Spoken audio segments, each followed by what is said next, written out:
Ils sont assis sur le seuil, la maison respire différemment. Les rires sont plus rares, les silences deviennent plus lourds. Parfois ils tendent l'oreille pour retrouver l'habitude des voix, mais elles se croisent et se heurtent sans jamais se mêler. Ils parlent avec des mots d'adultes qui n'ont pas choisi. Les portes claquent comme autant de notes discordantes. Leur chambre devient un abri et parfois une cellule. Ils font semblant de ne rien entendre, mais ils entendent tout. Chaque téléphone qui sonne fait craindre une nouvelle tempête. Dans la casserole oubliée, la soupe a un goût de rupture. Ils sont obligés de choisir entre deux sourires fatigués. Parfois choisir, c'est trahir sans le vouloir ni le savoir. Ils font semblant d'être calmes, leurs yeux disent autre chose. Ils apprennent à deviner les silences qui précèdent l'orage. Leurs amis parlent d'insouciance, ils répondent par le mutisme. On leur demande d'être forts pour assembler des adultes. Les grands ne comprennent pas qu'ils sont encore tout petits. Leurs jouets écoutent leurs doutes sans jamais les juger. La maison garde les mêmes ombres, mais les formes changent. Ils rêvent d'un lendemain où les disputes s'éteignent enfin. Aujourd'hui, ils comptent les fragments de sourires offerts. Chaque repas est un enjeu pour une paix encore fragile. Il y a des nuits où ils s'endorment au bruit des pas qui partent. Les adieux temporaires deviennent une routine cruelle. Leur cœur navigue entre deux ports qui ne se parlent plus. Parfois ils prennent parti pour l'un ou l'autre sans raison. Ils portent sur leurs épaules une histoire qui n'est pas la leur. Les fêtes sont en demi-teinte comme une chanson coupée. Ils collectionnent les souvenirs heureux comme des talismans, mais les souvenirs aussi peuvent faire terriblement mal. Ils voudraient que leurs parents se regardent comme avant. Pourtant ils savent que certains regards se sont fendus. Leurs questions sans réponse leur serrent fort la gorge. On leur dit que c'est pour le mieux, mais le mieux est flou. Ils se demandent si leur loyauté a une mesure ou un prix. Les mots divorce et séparation deviennent des ombres familières. Ils cachent leurs larmes pour ne pas alourdir les épaules. Parfois elles débordent sous la couette, loin des regards.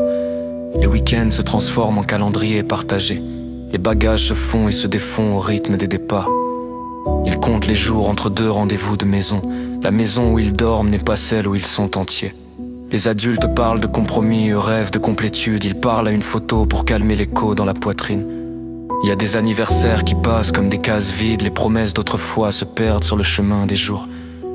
Ils collectionnent les instants simples pour se rassurer. Une main qui les prend, un compte le soir, un geste anodin. Ces détails rappellent que l'amour existe, même différent. Mais quand les paroles s'hérissent, ils redeviennent petits. Ils se demandent pourquoi les grandes personnes se taisent. Ils ont pourtant inventé des mots pour l'amour et la colère. L'incompréhension les force à être adultes sans formation.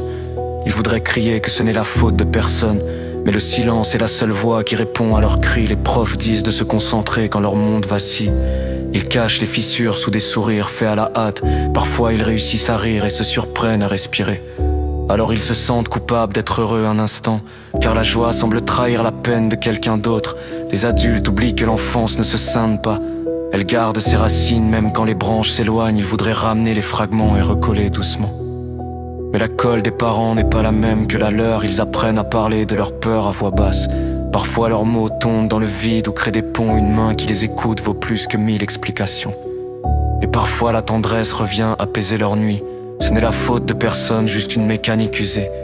Pourtant ils ressentent la torsion et le grand manque. Ils ont peur que l'amour devienne un mot qu'on utilise mal. Ils ont peur qu'on leur explique qu'il faut choisir pour être juste. Les choix d'adultes laissent des traces sur leur jeu d'enfant. Ils cultivent le silence pour ne pas être de la contrebande. Ils cherchent où loger leurs secrets pour qu'ils restent intacts.